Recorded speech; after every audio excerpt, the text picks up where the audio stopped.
E a gente sabe que não é muito comum, né, a gente falar do Livro dos Médiuns na reunião pública, né, porque é um livro que normalmente se estuda no grupo de estudos, né, da mediunidade, o pessoal que já leu o Livro dos Espíritos, o Evangelho segundo o Espiritismo e outras obras subsidiárias, né? Mas nós fizemos uma coletânea de informações do Livro dos Médiuns que com certeza vai enriquecer muito o nosso coração.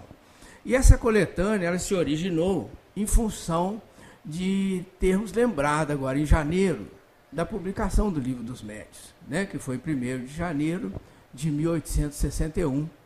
Então, algumas casas pediram que fizéssemos um trabalho nessa direção e o trabalho está acabando se alongando, né? Mas todo dia é dia de falar com Jesus, de agradecer a Jesus, de agradecer ao codificador, de refletir nas obras da codificação da doutrina. Então, um dia muito especial, é um dia de muita alegria para o nosso coração, né? Então, nós gostaríamos de iniciar falando do codificador, né? Nessa gratidão que nós devemos ter ao codificador pela publicação, né? Por ter codificado a nossa querida e amada doutrina espírita, em especial o Livro dos Médiuns. E a gente vai trazer assim, pequenos dados biográficos dele, né? Para a gente se situar, para depois então a gente chegar no Livro dos Médiuns. E a gente começando aqui, colocamos alguns pequenos informes biográficos, realmente são ligeiros informes mesmo. Pegamos no livro que é o Espiritismo, logo nas primeiras páginas, não sei se vocês se lembram, ali está a biografia de Allan Kardec. Aí a gente foi lá, pegou uma meia dúzia de linhas, no máximo, para a gente começar embasando o nosso trabalho, e a gente traz aqui, se vocês quiserem retificar, complementar, né? Ou dar uma parada, comentar alguma coisa, nós estamos também às ordens, ok? Pois bem, no livro, logo no início do livro, vai dizer assim, que Hippolyte Léon Denisard Rivail, que era o nome dele, né, de registro. Hippolyte Léon Denisard Rivail, nascido na França, em Lyon.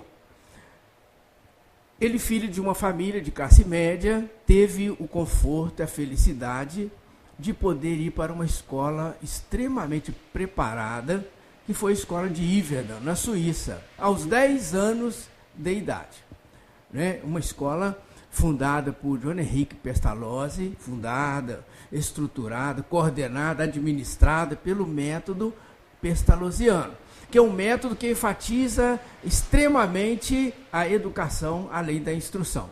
Mas que nós não vamos entrar aqui, evidentemente, em detalhe, né?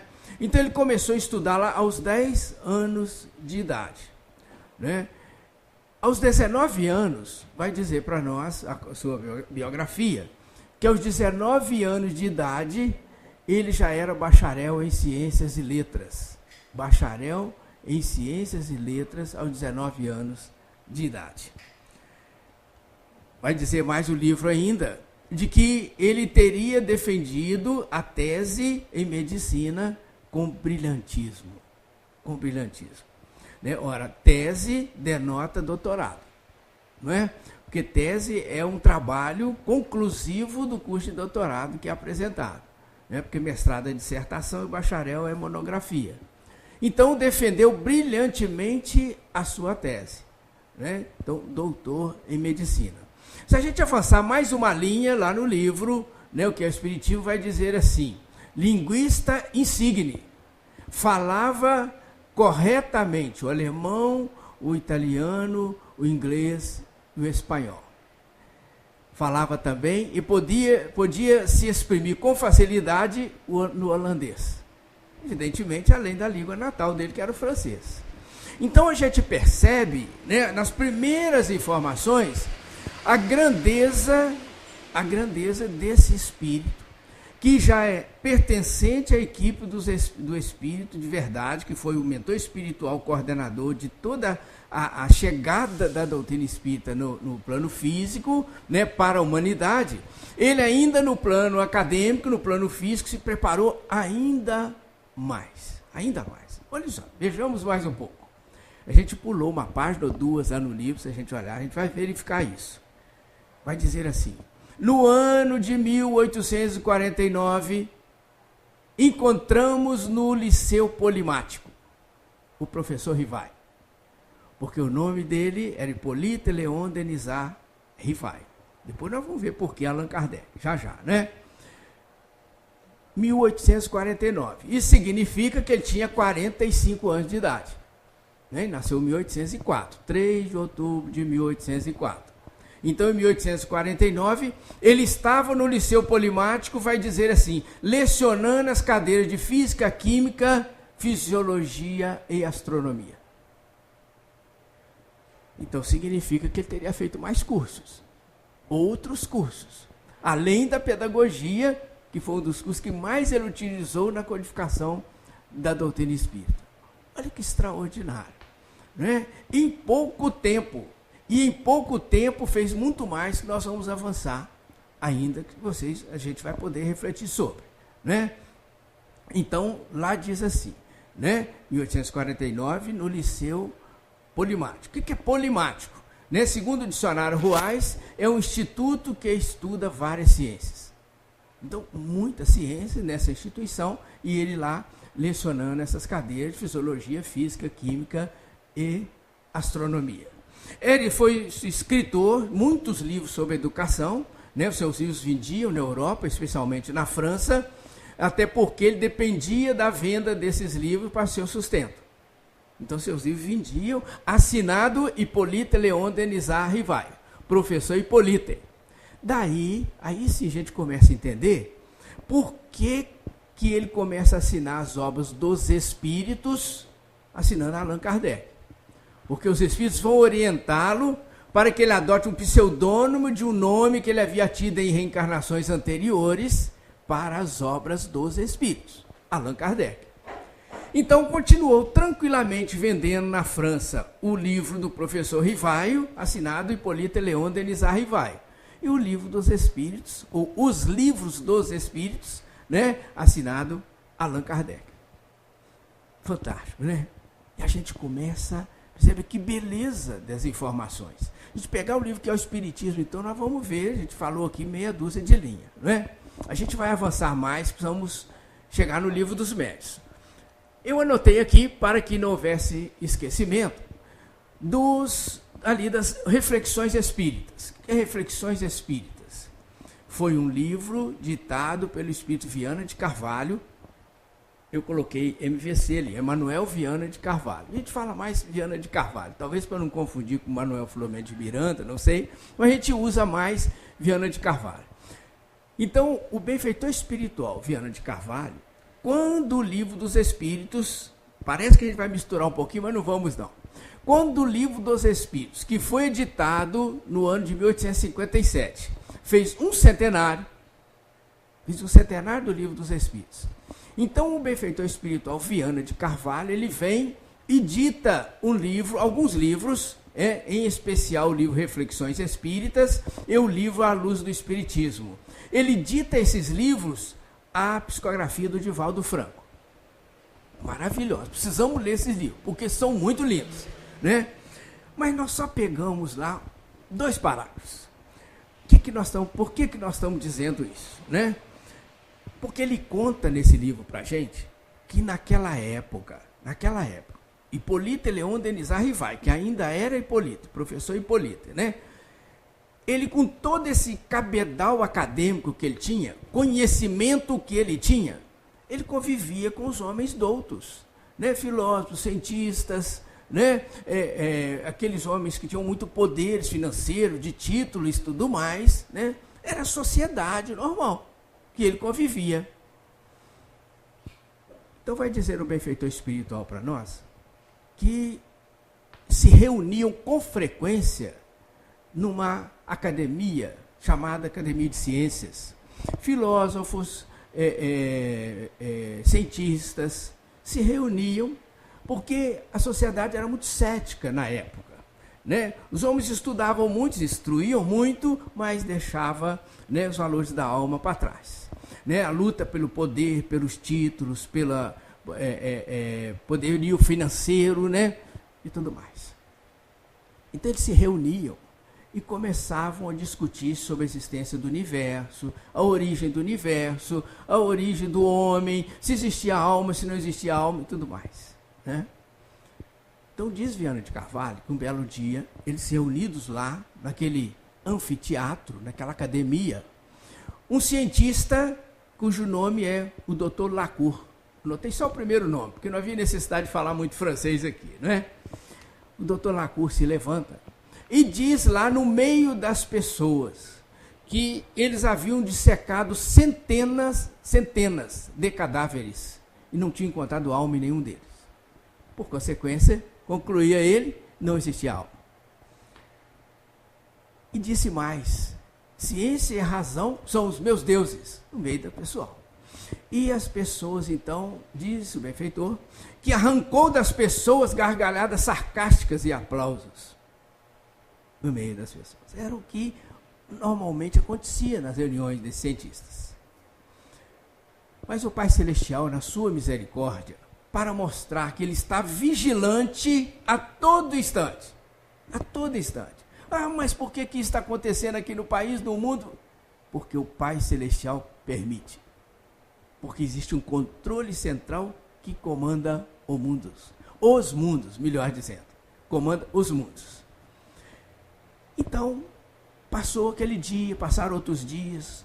Dias depois se reúne o cientista novamente lá, para discutir os assuntos novamente. E aí sim, né? Levanta-se no meio deles o senhor, ou o doutor Francis, né? É Francis Chambers, o nome dele. Se levanta no meio dos cientistas e fala assim: não conheço nenhum caso em que a ciência tenha enxugado as lágrimas que nascem do coração. Que coisa mais linda do que isso? Uma ducha, né? Uma ducha. E aí a gente fica pensando assim: a ciência realmente ela minimiza as dores, receita o remédio, faz uma cirurgia, né? Ajuda pessoas a se levantar do leito de dor, mas não enxuga as lágrimas quando dá perda de um ente querido. Ela socorre, né? Alivia, dá o ar que respira, mas é incapaz de consolar uma família. Não vamos dizer ser tão trágicos, quando parte alguém, às vezes até em viagem. Um filho quando vai trabalhar fora, o pai quando vai trabalhar fora. Que a ciência não consegue enxugar as lágrimas.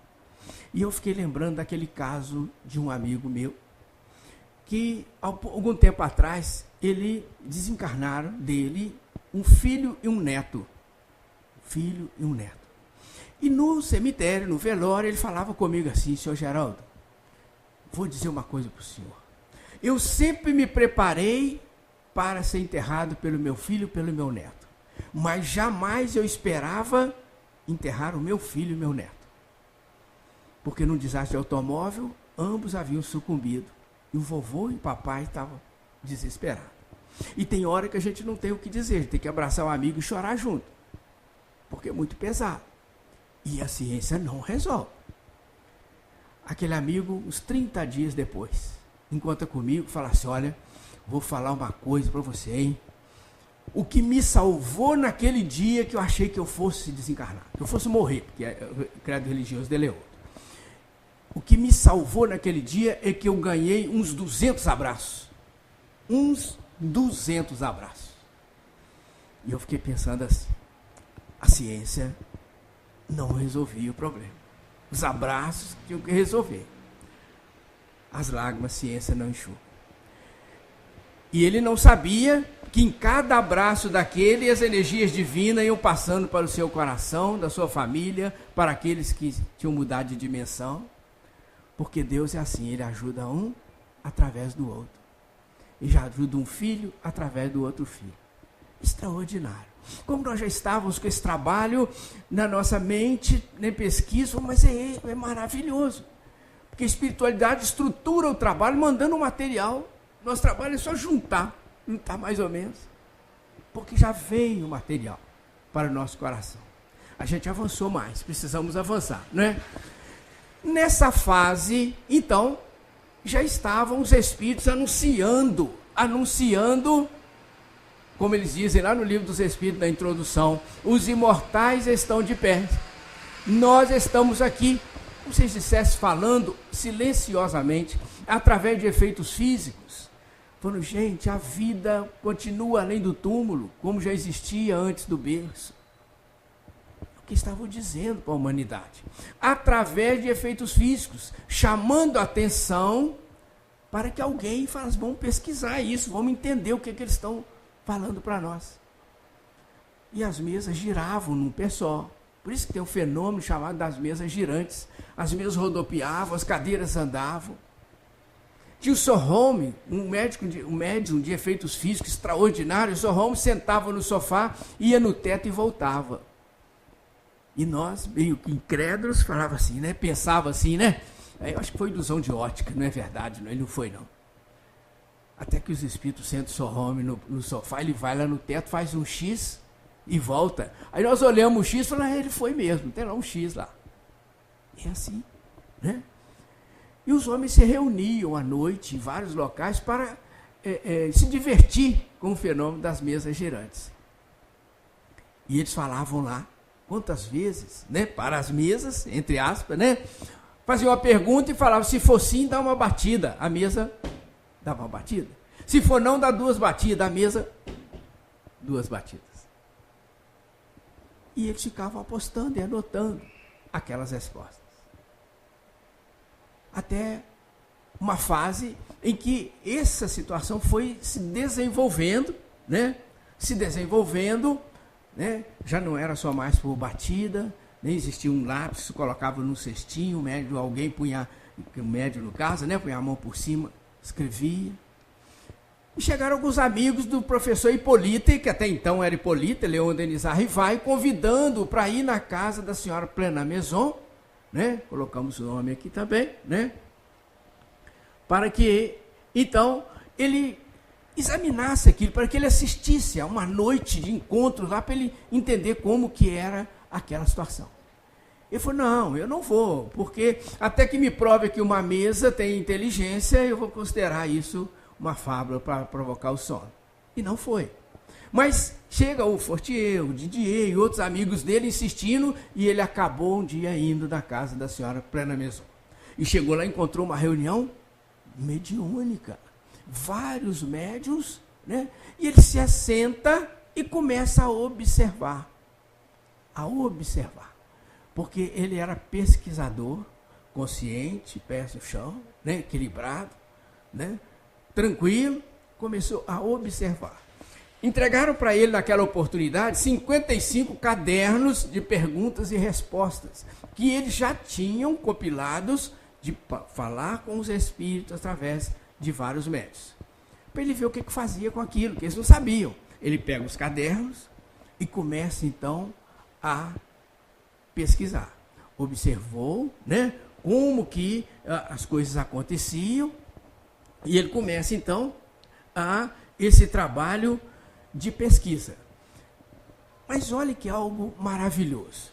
Imagina assim, vamos só dar um retrocesso rapidinho, né? Nós dissemos que ele convivia, né, com aqueles homens doutos, né, poderosos, entre aspas, né, no plano material, né, até um tanto céticos, e ele começa a receber dos Espíritos do Senhor essa matéria extraordinária da doutrina espírita, mostrando que o que nós levamos para a nossa caminhada evolutiva são os valores da alma. E aqueles valores, né? Materiais, títulos, poder, dinheiro e tudo mais, né? Autoridade e tudo mais, vai ficar no túmulo. Ele recebe tudo isso e muito mais dos Espíritos do Senhor. Imagina naquele meio que ele vivia, ele com todo esse material na mão. Eu não conseguiria ilustrar a maravilha desse instante. Então eu peguei do livro, como citamos, Reflexões Espíritas, né, do Viana de Carvalho, quando ele fala sobre esse momento da nossa vida. de Allan Kardec, né? Aí nós já podemos falar, porque a partir do momento da pesquisa, ele já começa a assinar as obras dos Espíritos como Allan Kardec, né? Viana de Carvalho vai dizer assim, que ele, com todo esse material na mão, essa riqueza, no meio da sociedade, ele não se deteve no umbral das investigações, fascinado pelas informações espirituais que lhe chegaram. Ele não se deteve. Fascinado, ele se controlou, né? Não deixou aflorar o orgulho, vaidade, tranquilo, né? Diz mais, tampouco se permitiu apaixonar em momento nenhum pelas conquistas enobrecedoras. Então imagine ele com todo esse material na mão, se mantendo tranquilo, no meio de toda essa sociedade, sem orgulho, sem vaidade. E aí o benfeitor concluiu, eu peguei o outro parágrafo, quando ele diz assim, que ele, dotado de uma ótica invulgar, soube separar as gemas dos seixos, os diamantes estelares dos pedregulhos, com eles formando um colar de rara beleza para adornar a vida, tornando-a bem-aventurada. Mas que redação, né? Que algo extraordinário. Separar as gemas dos seixos. Imaginem, ele estava com uma gema na mão, uma sociedade meio que, né, deteriorada pelo plano material, pelo materialismo, e ele com tranquilidade fazendo o trabalho advindo dos Espíritos do Senhor. Separar os diamantes estelares dos pedregulhos. Olha a comparação que o benfeitor foi fazendo. Ele com tranquilidade foi separando, codificando os livros dos Espíritos, as obras dos Espíritos, né? Que nós vamos ver mais à frente de uma forma maravilhosa, de uma forma extraordinária, né? E aí a gente volta aqui ainda, quando ele fala assim, formando um colar de rara beleza para adornar a vida. Que notícia melhor do que essa que a humanidade recebia, de que a morte não existia ou não existe, de que a vida continua, a vida é imortal? Uma notícia melhor do que isso? Formando, diz ele, né, um colar com tais informações de rara beleza. É uma metáfora extraordinária, né? Muito bonito, muito lindo, né? E a gente então vai ver, aqui nós estamos, né, rapidamente, né, os livros que, num período curtíssimo de 4 anos, ele com toda essa pesquisa, o trabalho que ele começou a desenvolver, praticamente em 4 anos. 1857, ele já tinha 501 perguntas do Livro dos Espíritos compiladas para lançar o Livro dos Espíritos. Mas é muito lindo, porque foi a primeira obra da codificação. Mas, quando a gente começa a estudar, a gente vai ver que é muito mais lindo do que a gente imaginava. Porque ele não listou perguntas para fazer aos Espíritos. Ele vai dizer no Evangelho segundo o Espiritismo, depois, né, em 1864, bem lá na frente, que nem listamos aqui, porque a gente parou aqui em 61, 1864, ele vai dizer no Evangelho segundo o Espiritismo, quando ele fala assim, a autoridade da doutrina espírita. Ele fala em outras palavras, controle universal da doutrina dos Espíritos. Ele vai dizer assim, que ele recebera informações de mais de 1.100 espíritas diferentes. Mais de 1.100 espíritas diferentes. Muitas respostas de vários lugares. Vai dizer até mais. Vai dizer assim, que quando ele fazia uma pergunta, ele não fazia 2 espíritos através de 2 médiuns da mesma casa espírita. Então ele fazia uma pergunta a um espírito através de um médium nesta casa, fazia uma pergunta a outro, a mesma pergunta a outro espírito, através de outro médium, em outra casa espírita, em outra casa, em outra casa, em outra casa, em N casas. Por que isso? Foi assim, porque se numa casa um médium estivesse mal influenciado, o outro poderia estar também. Então por isso ele mudava de casa. Olha o cuidado de um pesquisador. O cuidado da divindade. Porque tudo é do Pai, né?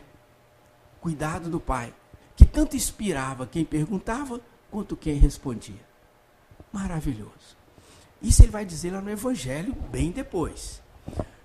Então, o Livro dos Espíritos foi assim que foi montado. Foi assim. Então, quando ele perguntou para os espíritos, que é Deus? Que é Deus?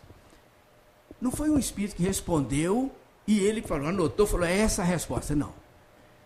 Ele perguntou em vários lugares, depois ele foi comparar as respostas, ele vai dizer na introdução do Livro dos Espíritos, quando ele começou a comparar as respostas, ele falou, mas são iguais as respostas? Respostas iguais de vários lugares, de vários espíritos? Ah, bom, então a resposta certa é esta. Que é Deus, inteligência suprema, causa primária de todas as coisas. Foi a resposta. De vários lugares. Falou, não, então é essa a resposta mesmo. O Livro dos Espíritos foi montado assim, gente. Então é um trabalho imenso. Ele editou o livro, né, com 501 perguntas. E nós vamos ver que no ano de 1860, 3 anos depois, em março, ele edita a segunda edição do Livro dos Espíritos, que é a que nós utilizamos até hoje, com 1019 perguntas e respostas.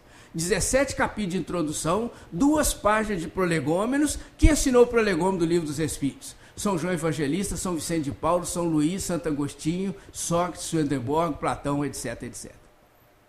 Tem etc lá mesmo, umas 2 ou 3 vezes etc. Significando que eles estavam assinando em nome da plede de espíritos consoladores. Extraordinário. O Livro dos Espíritos, 1857, que é a edição que a gente utiliza até hoje. Então, com todo cuidado, né, formando esse colar de pérolas, que disse ali o mentor espiritual, né, para o enfeite, o consolo e as informações, enriquecimento da humanidade. Né? Muito bem, isso em 1857, a primeira edição, depois de 60, a segunda. A gente vai ver que isso foi em abril de 1857. Quando foi em janeiro de 1858, ou seja, 8 meses depois, o que ele fez? Ele fundou a Revista Espírita. Revista Espírita. Então, todo mês ele escrevia um fascículo de uma revista que mais tarde, foram compilados 12 meses em um ano. E hoje nós temos 12 revistas espíritas de 1858 até 1869, foi a desencarnação dele. Extraordinário. Janeiro de 1858. Observem bem. Quando foi em abril do mesmo ano de 1858, quer dizer, 4 meses depois apenas, ele fundou a Sociedade Parisiense de Estudos Espíritas. 4 meses depois. Continuou pesquisando. Quando foi no ano de 1859, ele editou o livro que é o Espiritismo. Em 1859. Por que não faz parte das 5 obras da codificação? Porque foi ele que escreveu. Não é a obra dos Espíritos. É dos Espíritos inspiradamente, porque tudo é deles. Mas foi escrito por ele. Né? Então, o que é o Espiritismo? 59.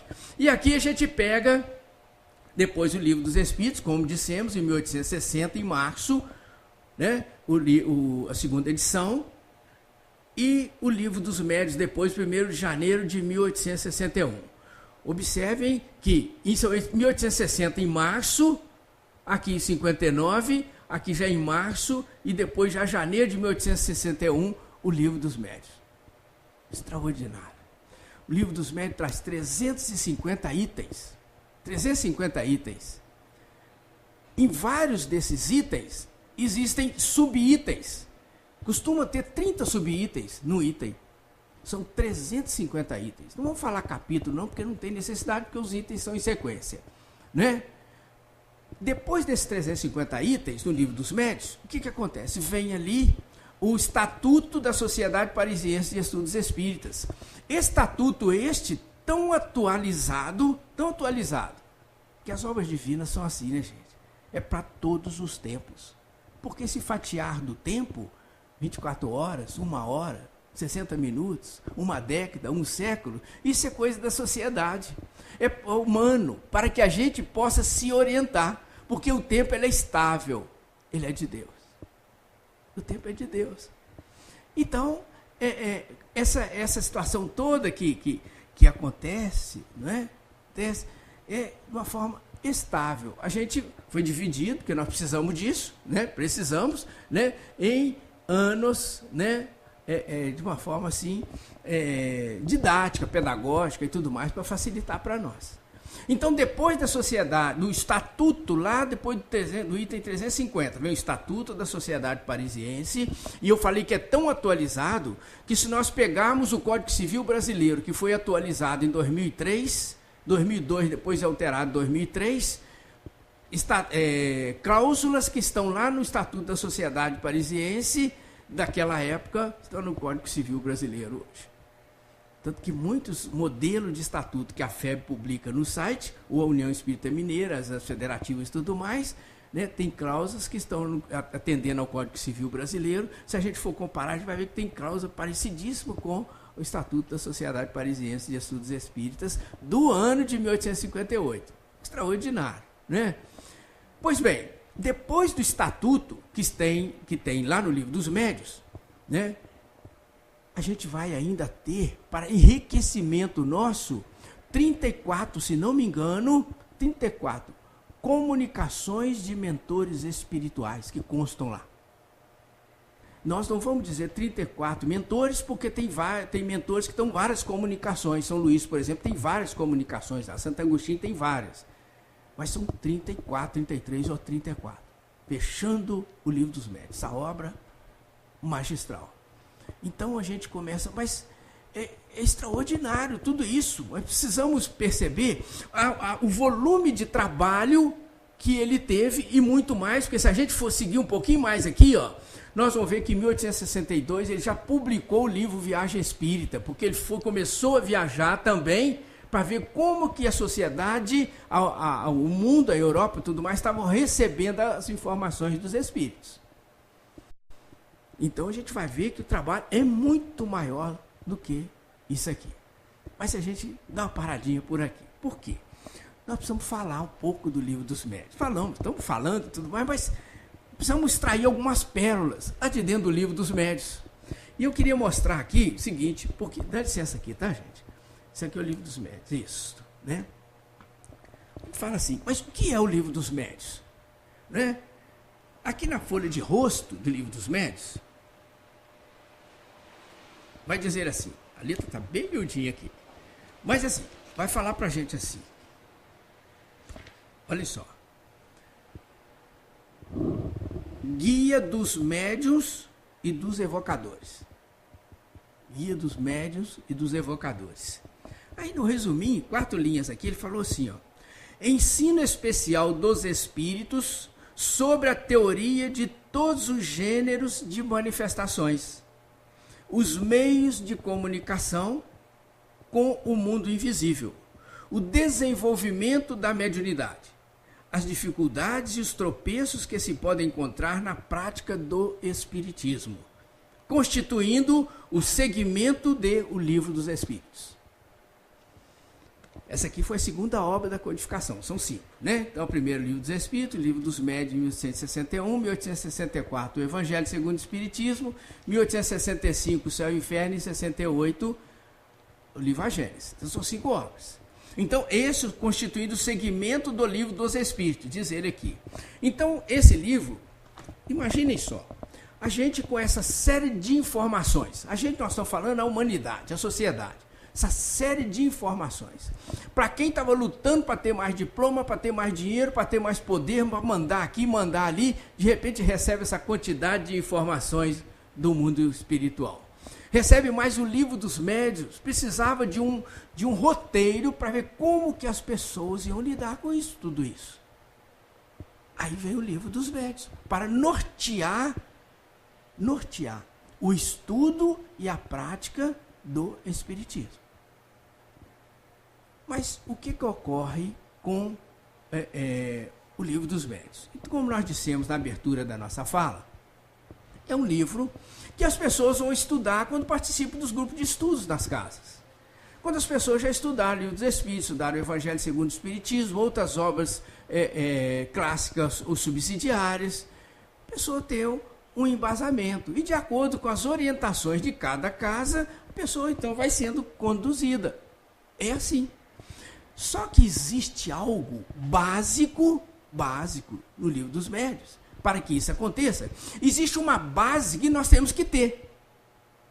tanto A, B ou C, qualquer um tem que ter, para até mesmo se tornar um homem de bem.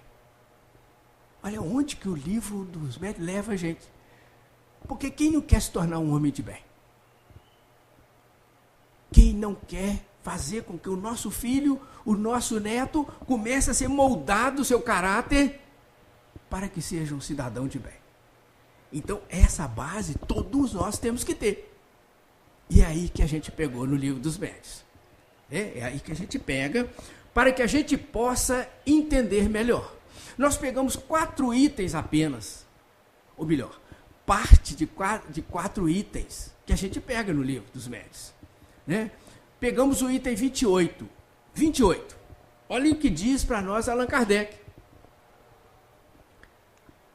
Os médios, vamos soltar aqui.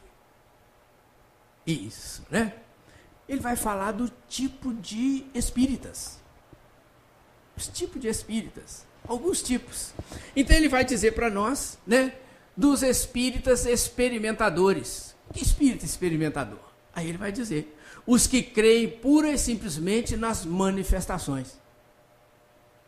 Então, o espírita que não quer estudar, não quer saber, não quer, porque eles vão dizer no outro trecho que não é o ver que faz crer, é o entender. Então, o espírito que acredita só nas manifestações, né? Ele não quer estudar, não quer mudar-se, né? Então, o espírita é experimentador, né? Vai dizer ainda, pegando aqui embaixo, está assim, dessa forma, porque assim está no livro, né? Que vem embaixo, quando ele define a classe de espíritas. Espíritas imperfeitos. O que são espíritas imperfeitos? Ele vai falar lá: os que admiram a moral daí decorrente do espiritismo, mas não a praticam. O avarento continua a sê-lo ou a ser avarento. O orgulhoso se conserva cheio de si. O invejoso e o ocioso sempre hostis. Considera a caridade cristã apenas uma bela máxima. Mas que coisa bela, praticar a caridade, né? Que coisa maravilhosa, né? Os ensinamentos espíritas mostrar que a alma é imortal, a gente não morre nunca, né? Que o corpo que é exterior, né, que é material, vai ficar para trás no túmulo. Isso é realmente maravilhoso. Mas é isso que ele está dizendo para a gente, né? A gente acredita, acha maravilhoso isso, mas continua a ser egoísta, continua a ser avarento, não muda nada. Então, esse é espírita imperfeito. Diz ele. Ainda outra situação, 2 situações que ele fala para a gente. Espíritas exaltados. É aquele que infunde confiança demasiado cega e frequentemente pueril no tocante ao mundo invisível. O entusiasmo, porém, não reflete, ele deslumbra. Então ele fica deslumbrado com tanta coisa maravilhosa, tanta coisa profunda, tanta coisa linda, né? Um colar de rara beleza, como disse o Viana de Carvalho ali, mas isso não lhe torna mais simples, mais humilde. Esse é o espírita exaltado. Mas ele vai dizer do espírita, do verdadeiro espírita, ou melhor, o espírita cristão. E diz assim: aquele ou os que não se contentam com admirar a moral espírita, que a praticam e lhe aceitam todas as consequências. Convencidos de que a existência terrena é uma prova passageira, tratam de aproveitar os seus breves instantes para avançar pela senda do progresso, esforçando-se por fazer o bem e coibir os seus maus pendores. A caridade é em tudo a regra de proceder a que obedece. Maravilhoso, né? Aí sim, esse é o verdadeiro espírita, o espírita cristão. Para assim, mas eu não consigo ainda, né? Eu convenci de que a existência terrena é uma prova passageira. Tratam de aproveitar os seus breves instantes. Não consigo aproveitar todos os instantes. Volta e meia, a gente dá uma derrapada, uma deslizada aqui, a impetuosidade ali, uma coisa. Mas aí Kardec vem depois do Evangelho segundo o Espiritismo e consola e conforta os nossos corações. Que ele fala assim: o verdadeiro espírito é conhecido pela sua transformação moral e pelo esforço que ele faz para domar as más inclinações. Então é o esforço, né? É o esforço. Escorregou, levanta e vamos em frente. Não podemos esmorecer. Em tudo, a regra do proceder né? Faz o bem, esforçando.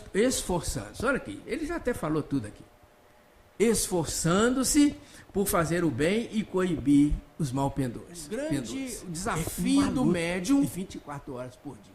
Mediunidade com Jesus, quando eles falam assim, né? Desafio do médium é 24 horas por dia vigiar-se e evangelizar-se. O desafio é evangelizar-se. Então, quando eu estou, né, nesse esforço constante, coibindo os maus pendores e fazendo o bem, exercendo a caridade, sendo a regra de proceder a que obedece. É o tempo todo. Estudo e trabalho, estudo e trabalho, estudo e trabalho com Jesus. Então, eu estudo, esclareço e vou colocar em prática. O estudo, esclareço e colocar em prática. É um desafio para todos nós, para toda a humanidade, porque todos nós, diz Kardec, somos médios, uns num grau maior, outros num grau menor. Então, é para toda a humanidade, né? Esse é o caráter, é a formação do homem de bem, né? Porque todos nós somos médios. E aí a gente avançou. Esse é o item 28, a gente pegou o item 30. Pulamos o 29. Olha que maravilha. O verdadeiro espírita, diz ele para nós, jamais deixará de fazer o bem, de lenir corações aflitos, consolar, acalmar desesperos, operar reformas morais. Essa é a sua missão. É nisso também que encontrará satisfação real. O Espiritismo anda no ar, difunde-se pela força mesma das coisas, porque torna felizes os que o professam. Maravilhoso, né? Que coisa linda. Então, a mensagem do Evangelho, ela é extraordinária, porque a doutrina espírita é o Evangelho de Jesus redivivo. Então, tudo que a gente pega na doutrina é o Evangelho de Jesus, né? Dito de uma forma diferente, explicado, mais esmiuçado pelos Espíritos, ora por Allan Kardec, né? Então, a gente, exatamente por ser o Evangelho, esse foco de luz, né, que é a doutrina espírita, se eu pulo um item, como eu pulei aqui, 28 para o 30, formou um link da informação do Cristo. Porque no 28 estava falando da caridade, se a regra do bem proceder, fazer o bem constantemente. Aqui vem e vai dizer que jamais deixará de lenir corações aflitos, consolar, acalmar, da prática da caridade. Aí ele vai dizer assim, o Espiritismo anda no ar. Anda no ar, para onde? Nós estamos estudando aqui, a gente vai chegar lá fora, a gente vai ver. A gente estuda e vê. Ou a gente estuda e acontece. Né? Nós chegamos em casa, os problemas não acabaram. Nós vimos aqui, nos fortalecemos e vamos à luta.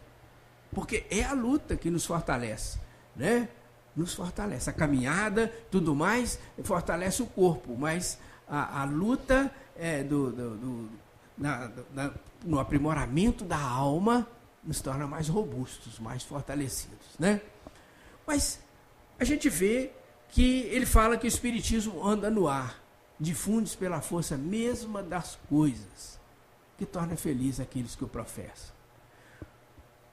Aí isso me fez reportar a mensagem da Joana de Ângeles, porque a Joana de Ângeles, ela fala assim, que quando a gente vai no hospital, ou a gente vai visitar um irmão doente, um irmão enfermo, você vai no Ascons e depara-se com irmãos que já não balbuciam uma palavra, não abre as pálpebras, e a gente sai dali condoído, mas feliz. Apesar de ter visto tantas situações complicadas, a gente sai numa alegria sem saber de onde que vem.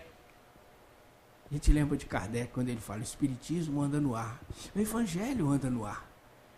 E a Joana de Ângeles, ela vai dizer assim, que quando a gente vai numa determinada local como este, a gente depara-se com essa situação, a gente aciona no coração o sentimento da piedade. Da piedade. A gente gostaria de fazer algo, né? E aí ela fala que em todo lugar onde há o sofrimento, os trabalhadores de Jesus estão ali. Os trabalhadores de Maria de Nazaré estão ali, socorrendo. Então, quando eu aciono dentro de mim o sentimento da piedade, uma virtude da compaixão, da caridade, eu elevo o meu padrão vibratório me sintonizo ou me conecto com essa equipe espiritual do Cristo, absorvo aquelas energias e fico muito bem. Fico ótimo. Assim, bom, eu fui levar alegria e saí alegre. Eu fui enxugar as lágrimas e saí com as minhas enxutas. Eu fui conversar e saí dali leve. Fui ajudar alguém, desabafar, emprestar o ouvido. Acabei saindo dali ótimo, muito melhor do que eu cheguei. Então, é o trabalho, né, de Jesus, que ele proporciona essa alegria, porque anda no ar. E eu fiquei lembrando mais. Quando Jesus, naquela tarde, né, uma bela tarde, estava lá na praia, começou a contar para as pessoas, não sei se lembram, nós não vamos poder contar aqui em função do nosso foco, do nosso tempo, tudo mais, mas ele começou a contar para as pessoas a parábola do semeador. Não sei se nós o lembramos. Quer dizer, ele falava assim, o semeador saiu a semear, uma parte das sementes caiu à beira do caminho, outras caíram sobre as pedras, né? Outras caíram sobre os espinhos, mais uma quarta parte caiu em terra boa e deu frutos 100 por 1. Maravilhoso, né? Jesus falando. Os apóstolos chegaram para Jesus e falaram assim, Senhor, por que o Senhor fala para eles por parábolas? Que as pessoas não estavam entendendo. E Jesus vai dizer para eles, né? Porque sendo olhos não veem, tendo ouvido não escutam. Por que Jesus falou isso? Porque o evangelho ia ficar no ar para quando nós conseguíssemos avançar no nosso esclarecimento, no nosso esforço, na nossa luta de cada dia, conseguisse conquistar o merecimento, a gente ia começar a absorver aquela mensagem que ele deixou no ar. Para todos os mundos, para todos os degraus da evolução, para todos os tempos. E Allan Kardec vem dizer que o Espiritismo anda no ar. O Espiritismo é o Evangelho de Jesus, ele está no ar. Está no ar. Quantas pessoas não querem nem ouvir falar de Espiritismo? E quantos de nós vimos ao centro, às vezes, tem anos e anos, de repente dá um insight, ué, mas eu que não tinha percebido isso. E outros vêm, né? E não consegue perceber. Mesmo que alguém fale, né? Mas é um insight, é um desabrochar interior. Porque a consciência ela vai desabrochando de dentro para fora. A ciência vai vindo de fora para dentro. A consciência vai desabrochando. Então isso está no ar, lentamente vai acontecendo. Né? Com a criança, isso me lembra ainda um outro fato maravilhoso que certa vez ouvimos de um mentor espiritual, que falando assim, a humanidade, ele diz assim, não há balé mais lindo do que o iniciar do andar de uma criança. Balé mais lindo? Pensando assim, mas meu neto, meu filho, quando começa a andar, ele começa assim, né? Vai para um lado e a gente segura e é realmente uma luta para a criança. E depois ele vai fazer a comparação, né? Todos nós ainda iniciamos nesse balé, nessa luta, né? Para firmar as pernas, né? Para firmar a mente, para firmar o sentimento do coração. Mas tem que uma luta. Daqui a pouquinho já começa a dar uns passos. No início tem que segurar na parede, segurar na cadeira, segurar no companheiro, desabafar. Daqui a pouco já começa a andar um pouquinho. Eu achei extraordinário essa comparação. E a gente vai percebendo que está tudo ligado ao Evangelho, tudo é o Evangelho de Jesus. Está no ar. Mas olhem só, nós vamos avançar mais. Pegamos o item 302, mas pulamos do 30 para 302. Olha o link que vai acontecer aqui. Olha só. Diz Allan Kardec para nós. Notai, ao demais, que os princípios fundamentais são por toda parte os mesmos e que tem que vos unir numa ideia comum, o amor de Deus e a prática do bem. Os princípios fundamentais são por toda parte os mesmos. O amor a Deus e a prática do bem. Então, nas outras religiões também? Nas outras religiões também. Por toda parte, o mesmo. Então, na Europa também, lá na África também, onde as crianças estão sendo dizimadas pela epidemia de sarampo, em Madagascar, que não tem médico, não tem enfermeiro, não tem remédio, também. aqui em Minas Gerais, nas Minas Gerais, com esses incidentes, a intempérie da natureza, também. Oportunidade, juntou o Brasil inteiro, focando Minas Gerais. Amor de Deus e a prática do bem. Essa colocação dele é maravilhosa. Mas ele diz mais: a melhor doutrina é a que satisfaz o coração e a razão, e a que mais elementos encerra para levar os homens ao bem. Essa, eu vos afirmo, é a que prevalecerá. Aquela doutrina que leva os homens a fazer o bem, a prática do amor de Deus, a prática do bem e o amor a Deus. Essa é a que prevalecerá. Porque tem que vibrar, tem que lenir, diz ele, né, lá no outro item, né, unir os corações, todos os corações. Mas ele disse mais nesse 302 ainda. Não diz. Aqui nós paramos o 302, porque ao pegar o 350, que é o último item, a gente percebe a sequência natural, pulamos aí 48 itens, olhem só, e ele vai dizer assim,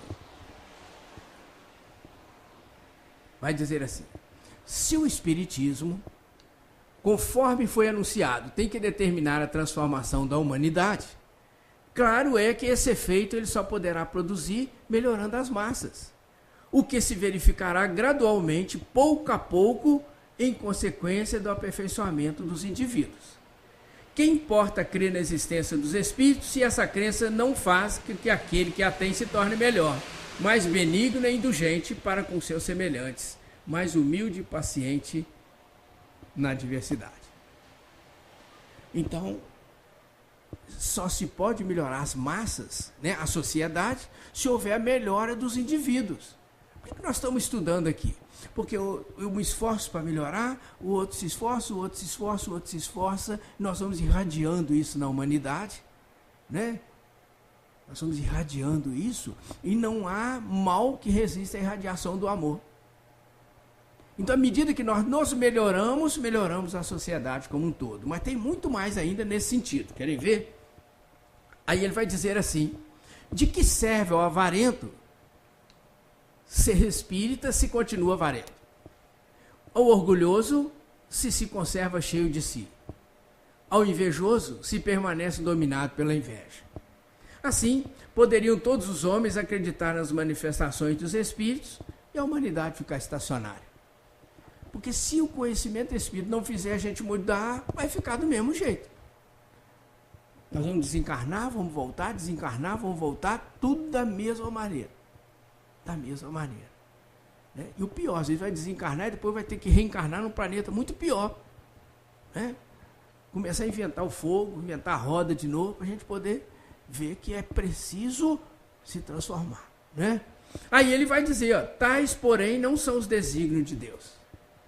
Então, ficar estacionária não são os desígnios de Deus.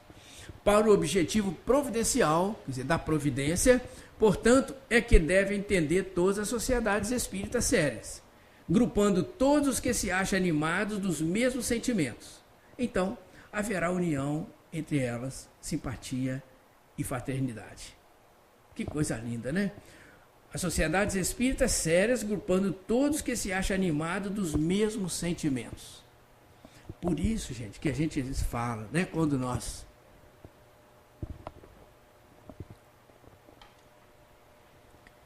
é importante a gente enfatizar, né, a necessidade do estudo. Porque essa união dos sentimentos, o estudo é que vai trazer esse esclarecimento para a gente. Se a gente precisa ouvir 24 horas por dia, de preferência, né? Allan Kardec falando isso para nós. Porque à medida que, grupando todos os indivíduos que se acham animados desses mesmos sentimentos, quais sentimentos? Né?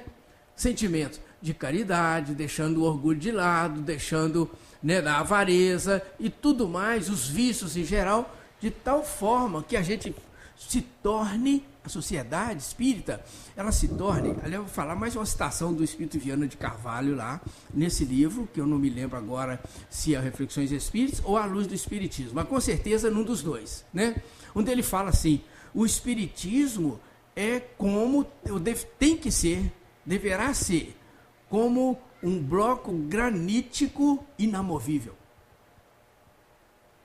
Imaginemos um bloco granítico, de granito inamovível.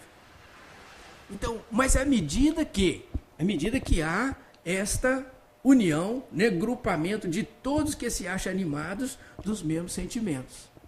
E à medida que vamos estudando, a gente vai se conscientizando, vai dando aqueles insights, né, vamos pensando da mesma maneira, né, facilitando o caminhar um do outro. Facilitando a harmonia da casa, facilitando a harmonia do movimento, né, de tal forma que, então, haverá entre as sociedades, né, entre elas, simpatia e fraternidade. Mas haverá muito mais ainda. Olha só. Olha só. Então, diz ele, elas serão fortes e serão poderosas, as sociedades, porque assentarão em inabalável alicerce o bem para todos. Assentarão em inabalável alicerce o bem para todos. É a base, o bem para todos. Então serão respeitadas e imporão silêncio à zombaria tola, porque falarão em nome da moral evangélica que todos respeitam. Já vamos ler o outro para a gente poder comentar, fechando aqui. Convidamos, pois, todas as sociedades espíritas a colaborar nessa grande obra, que de um extremo a outro do mundo elas se estendam fraternalmente as mãos, e eis que terão colhido o mal em inextricáveis malhas. Inextricáveis malhas. Coisa linda. Por que Kardec fala isso? Nós vamos falar em duas palavrinhas, né? Porque o Evangelho é algo extraordinário. Porque quando a gente vê aqui, né, por mais difícil, por mais zombaria que estejam, por mais situações sarcásticas que ocorram, quando fala com base na moral evangélica, onde ele diz assim, todos respeitam. Falou em Jesus, tudo muda à nossa volta. Pode ser na reunião mediúnica, pode ser aqui, porque o Centro Espírita é uma grande reunião mediúnica, né? Então, falou no nome de Jesus, as coisas mudam. Quando nada, a pessoa para ouvir. Opa, o que veio aí? Fala em nome da moral evangélica. Serão respeitadas e imporão silêncio à zombaria. Não haverá mais. Mas as sociedades unidas em torno do amor de Deus e da prática do bem.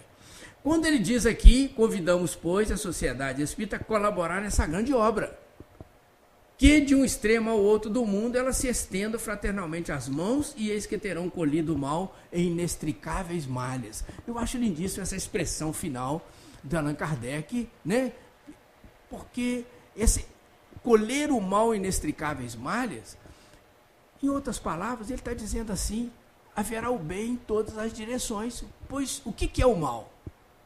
O mal é a ausência do bem. Existe o mal porque não tem o bem.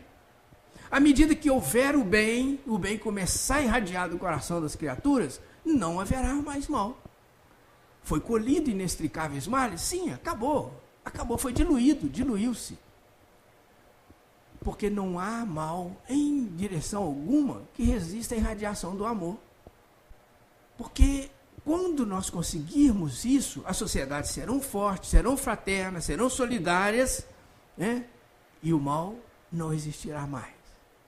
Então, o desafio para nós, né, a proposta dessa reflexão, para que a gente pudesse parar, né, pisar no freio mesmo, que a gente não consegue, às vezes, fazer durante o dia, né, era a gente parar para meditar um pouco na importância da mensagem espírita, em especial do Livro dos Médiuns. E nesse concluir dessa singela tarefa, que nós possamos agradecer ao ilustre codificador, porque foi com muito amor. Ele fazer uma folha de trabalho, no tempo que foi, no volume que foi, tinha que ter muito amor, porque é o amor de Deus. Só conseguiremos avançar na medida em que nós nos envolvermos, mergulharmos no amor de Deus.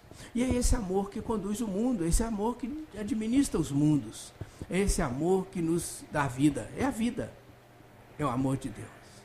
Que esse amor nos conduza, nos faça feliz, né? nos dê uma noite de muita paz e que nós possamos prosseguir.